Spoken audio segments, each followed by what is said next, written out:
శ్రీమాత్రే నమః. ప్రేక్షకులకి ఆ లలితాంబిక అమ్మవారి యొక్క అనుగ్రహం పరిపూర్ణంగా కలగాలని మనస్ఫూర్తిగా కోరుకుంటూ మనం ఈరోజు ఏప్రిల్ మాసంలో ద్వాదశ లగ్నాల వారికి గుర్తుపెట్టుకోండి, లగ్నం తెలియని వారు రాశిని చూసుకోవచ్చు. ఏ విధంగా ఉండబోతుంది, ఏ విషయాల పట్ల జాగ్రత్త వహించాలి, ఏ దేవతారాధన చేసుకోవాలనేటువంటి విషయాలు చెప్తుంది నేనైనప్పటికీ కూడా చెప్పేస్తుంది సాక్షాత్ లలిత అమ్మవారిగా భావిస్తూ ఈ నెల గ్రహస్థితి ఎలా ఉంది అని చూసుకున్నట్లయితే మనకి మేషరాశికి అధిపతి అయినటువంటి కుజుడు మూడో తేదీ నుంచి ఏప్రిల్ 3 నుంచి నీచంలోకి వెళ్తున్నాడు కర్కాటకంలో. వృషభంలో గురువు, అదేవిధంగా కన్యలో కేతువు. రవి మేషంలో 14వ తేదీ నుంచే మేషంలోకి మారుతాడు. 14వ తేదీ ముందుకి ఆ యొక్క శని, రాహువు, రవి, బుధ, శుక్ర పంచగ్రహ కూటమి నడుస్తూ ఉంటుంది. 14వ తేదీ నుంచి 4 గ్రహాలు కలిసి ఉంటాయి 12వ స్థానంలో. ఈ యొక్క గ్రహస్థితిని అనుసరించి ద్వాదశ లగ్నాలు లేదా రాశుల వారికి ఏ విధంగా ఉంటుందనే విషయం మనం ఇప్పుడు తెలుసుకుందాం. వృశ్చిక లగ్నము, వృశ్చిక రాశి. వృశ్చికం వారికి కనుక చూసుకున్నట్లయితే ప్రధానంగా ఇక్కడ ఈ యొక్క రాశి వారికి రాశినాథుడు ఎవరైతే ఉన్నారో కుజుడు భాగ్యస్థానంలో ఎప్పుడైతే ఉంటాడో ఈ భాగ్యస్థానంలో ఉండడం వల్ల కుజ ప్రభావం ఏదైతే ఉందో కాస్త లాంగ్ జర్నీ చేసేటప్పుడు కొంత జాగ్రత్తగా ఉండాలి. ఇది ఒక రకంగా పంచమంలో అధిక గ్రహాలు అనేటువంటిది రాజకీయంగా చాలా మంచి ఫలితాలు ఇస్తుంది. అందులో ఎటువంటి ఇబ్బంది లేదు రాజకీయ నాయకులకి. అదేవిధంగా కాస్త మరొక విషయం ఏంటంటే ఈ వృశ్చికం వారికి లాంగ్ జర్నీస్ ద్వారా ఇబ్బంది ఉందని చెప్పుకున్నాము. ప్లస్ అదేవిధంగా 9వ స్థానంలో కుజుడు నీచ కాబట్టి మీ యొక్క తండ్రి గారి ఆరోగ్య విషయంలోని పెద్ద మొత్తంలో మీరు ఏదైనా బ్యాంక్ ట్రాన్సాక్షన్స్ చేసేటప్పుడు ఆ యొక్క లావాదేవీలకు సంబంధించినటువంటి విషయాల్లోని కాస్త జాగ్రత్తగా ఉండండి. సినిమా రంగాల్లో ఉండేటువంటి వారికి కొత్త అవకాశాలు వస్తాయి. రాజకీయ రంగాల్లో ఉండేటువంటి వారికి కూడా కొత్త అవకాశాలు వస్తాయి, అందులో ఎటువంటి సందేహం లేదు.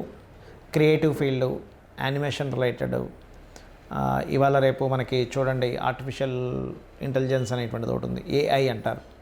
ఆ యొక్క సంబంధించిన విషయాల్లో కూడా కొత్త కొత్త అవకాశాలు వస్తాయి. అయితే ఈ 9వ స్థానంలో కుజుడున్నందుకు ఒక రకంగా నీచభంగ రాజ్యోగాల్లోకి వెళ్ళినప్పుడు అది పెద్ద మొత్తంలో ధనాన్ని కూడా ఇస్తుంది. అది ఏ రోజుల్లో అంటే అశ్విని భరణి కృత్తిగా 1వ పాదం నడిచే రోజుల్లో, చంద్రుడు అంటే చంద్రుడు ఆ రోజు ఆ నక్షత్రంలో ఉన్నప్పుడు, మనం పంచాంగంలో తీసుకుంటే తెలుస్తుంది ఇవాళ ఏ నక్షత్రమో అని.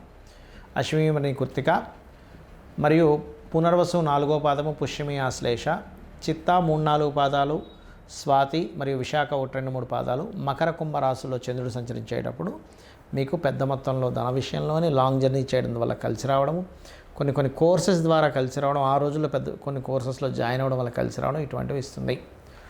అలాగే ధనాన్ని ఇచ్చేటువంటి కారకుడు ఎవరైతే ఉన్నారో, ధనాధిపతి ఎవరైతే ఉన్నారో మీకు 7వ స్థానంలో ఉన్నందుకు విదేశీ ధనయోగం ఎక్కువగా వస్తుంది వృశ్చికం వారికి.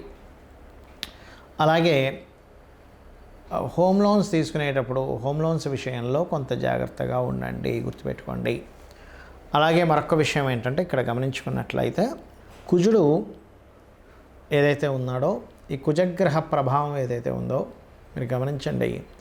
ఈ 9లో ఉన్నందుకు ప్రధానంగా తండ్రి తరపు వారితో ఏదో తెలియచించిన ఘర్షణలు చూపిస్తున్నాయి. కాకపోతే మీకు ఈ సంవత్సరం నుంచి అర్ధాశంసని కూడా పోతుంది కాబట్టి ఆగిపోయినటువంటి కొన్ని కన్స్ట్రక్షన్స్ ఇట్లాంటివన్నీ కాస్త ముందు కదులుతాయి. చదువు విషయంలో బ్యాక్లాగ్స్ కావచ్చు, ఇటువంటివన్నీ కూడా చూసుకున్నట్లయితే. అదేవిధంగా వివాహ ప్రయత్నాలు కూడా సక్సెస్ఫుల్ అవుతుంది. ఇష్టపడిన వారిని వివాహం చేసుకునేటువంటి ప్రయత్నం కూడా సక్సెస్ అవుతుంది. ఇక మీరు చేయవలసిన దేవతారాధన దుర్గాదేవి యొక్క ఆరాధన మరియు దత్తాత్రేయుడి యొక్క ఆరాధన చేయండి, అన్ని విధాలా మీకు బాగుంటుంది. చాలామందికి ఈ కొత్త సంవత్సరం రాబోతుంది కదా, శ్రీ విశ్వవసు నామ సంవత్సరము. ఈ సంవత్సరంలో మేము ఏం చేస్తే ఇబ్బంది పడకుండా ఉంటాము. అయితే ఒక్కటి గుర్తుపెట్టుకోండి, చాలామంది ఏమంటున్నారంటే ఈ విశ్వవసునామ సంవత్సరం ప్రారంభంతోనే షష్టగ్రహ కూటమి దానివల్ల మొత్తం ఏదో రోగాలు వచ్చేస్తాయి, కరోనా కంటే భయంకరమైన రోగం వస్తుంది అంటున్నారు. కానీ అంత ఏమీ ఉండదు. ఏదైనా చిన్నవి ఏమైనా వచ్చిపోతాయి, కానీ కరోనా కంటే భయంకరమైన రోగం అస్సలు రాదు, మీరు రాసి పెట్టుకోవచ్చు. ఒకటి. రెండవది ఏంటంటే ఇక్కడ గుర్తుపెట్టుకోవాల్సిన అంశం, కొత్త సంవత్సరంలో అసలు మీరు ఏమి చేస్తే ఇబ్బంది పడకుండా ఉంటారు. ఎందుకంటే ఒకవైపు మనం చూస్తున్నట్లయితే జాబ్స్ తగ్గుతూ వస్తున్నాయి. మనం ఆల్రెడీ 2.5-3 సంవత్సరాల క్రితమే అమ్మవారి అనుగ్రహంతో ప్రిడిక్ట్ చేయడం జరిగింది.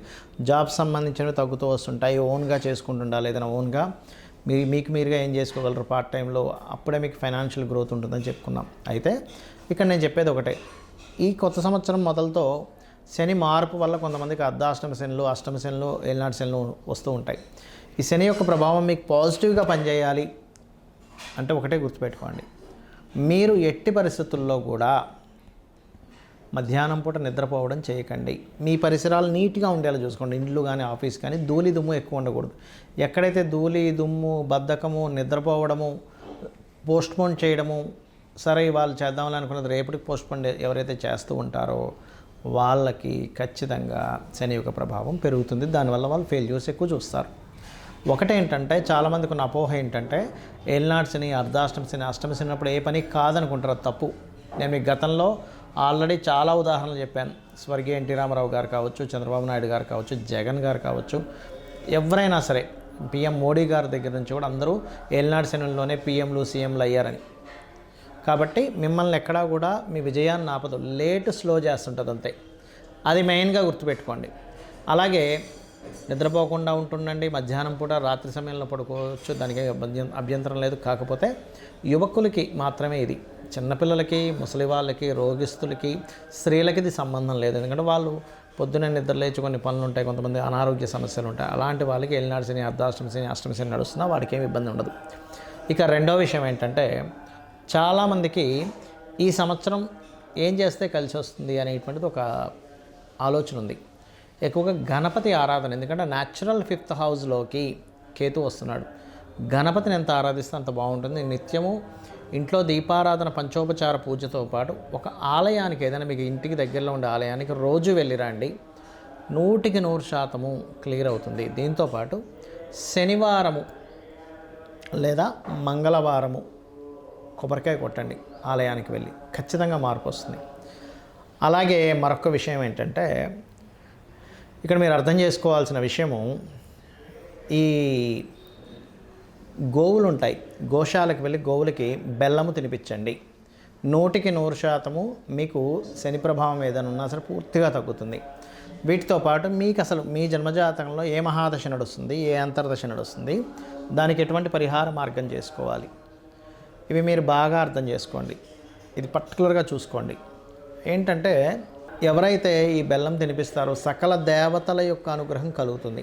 కాబట్టి ఇవి గనక పాటించగలిగితే మీకు ఒకవేళ ఏలినాటి శని, అర్ధాష్టమ శని, అష్టమ శని నడుస్తుంది, మీ కిందని పనిచేసే వారికి, పేదవాళ్ళకి ఏదైనా పంచుతూ ఉండండి. దేవతారాధనే చేయండి. ఈ పేదలకు సేవ చేయండి. ఇక్కడేమో దేవతా సంబంధించి చేయాలి, ఒకవైపు మానవ సేవ, మాధవ సేవ, కాబట్టి ఇవి కూడా చేయండి. ఖచ్చితంగా మీకు దాని యొక్క ప్రభావం అనేటువంటిది తగ్గుతుంది, గుర్తుపెట్టుకోండి. ఇక మరొక విషయం ఏంటంటే మీ మహాదశ, అంతర్దశ పరిశీలనతో పాటు ఏదైనా గుర్తుకోండి, మీ గ్రహస్థులు ఎలా ఉన్నా ఇంట్లో కూడా కొన్ని మార్పులు చేసుకోవాలి. ఏమిటంటే ఉత్తరం వైపు ఎట్టి పరిస్థితుల్లో డార్క్ కలర్స్ లేకుండా చూసుకోండి, ఉత్తరం వైపు. అలాగే మరొక విషయం ఏంటంటే ఇక్కడ డార్క్ కలర్స్ లేకుండా చూసుకోవడం, ఉత్తరంలో కంప్లీట్ వైట్ కలర్ ఉండేలా చూసుకోవడం, ఆగ్నేయంలో ఒక చిన్న గ్రీన్ బల్బ్ పెట్టుకోవడము. సౌత్ సెంటర్లో బాత్రూమ్ ఉండకూడదు. సౌత్ సెంటర్, వెస్ట్ సెంటర్స్లో బాత్రూమ్ ఉండకూడదు. ఒకవేళ మీ ఇల్లు కనుక టిల్ట్ అయింది అనుకోండి, అప్పుడు వేరు, అది సౌత్ వెస్ట్ అవుద్ది. South west or west north west వైపే బాత్రూమ్స్ ఉండాలి, గుర్తుపెట్టుకోండి. ఆ బాత్రూమ్స్ ఉండే పొజిషన్స్ తప్పు ఉండడం వల్ల మీకు కెరియర్లో గ్రోత్ తగ్గడము, బెనిఫిట్స్ రాకపోవడము, ధనం, చాలామంది ఇళ్లలో ఉత్తరంలో బాత్రూమ్స్ ఉన్నప్పుడు ధనం నిలవకపోవడం జరుగుతూ ఉంటుంది. వాయువ్యంలో బాత్రూమ్స్ ఉన్నప్పుడు చాలా చిన్న ఏజ్లోనే అట్రాక్షన్స్కి గురవుతూ ఉంటారు. లేకపోతే బ్యాంక్ బ్యాలెన్స్ ఉండదు, వాయువ్యంలో బాత్రూమ్స్ ఉంటాయి. ఈ జాగ్రత్తలు తీసుకోండి. అదేవిధంగా నైరుతి బెడ్రూమ్లో క్రీమ్ కలర్ ఉండేలా చూసుకోండి. ఇవేంటంటే పర్టికులర్గా బేసిక్గా మీకు వాస్తుపరంగా కొన్ని విషయాలు మిమ్మల్ని బాగా సపోర్ట్ చేస్తాయి. తూర్పు, ఉత్తరం వైపు బాగా వెలుతురు ఉండాలి, నైరుతి వైపు వెలుతురు ఉండకూడదు. ఎందుకంటే అది పితృదేవతా స్థానం. అక్కడ పితృదేవతలకి వెలుతురు ఎక్కువ ఉంటే రారు, ఇంట్లో ఉండరు. ఎందుకంటే వాళ్ళు ఎప్పుడూ మన ఇంట్లో మన చుట్టూ ఎదురుతూ మనల్ని బ్లెస్ చేస్తూ ఉంటారు. ఆ బ్లెస్సింగ్స్ రాకుండా ఉంటాయి. కాబట్టి ఈ యొక్క విషయాల్లో జాగ్రత్తలు తీసుకోండి. మీరు ఈ విశ్వవసునామ సంవత్సరంలో అద్భుతమైనటువంటి ఫలితాలు చూస్తారు. అమ్మవారి అనుగ్రహం పరిపూర్ణంగా మీరు పొందాలని మనస్ఫూర్తిగా మరోసారి కోరుకుంటూ శ్రీమాత్రే నమః.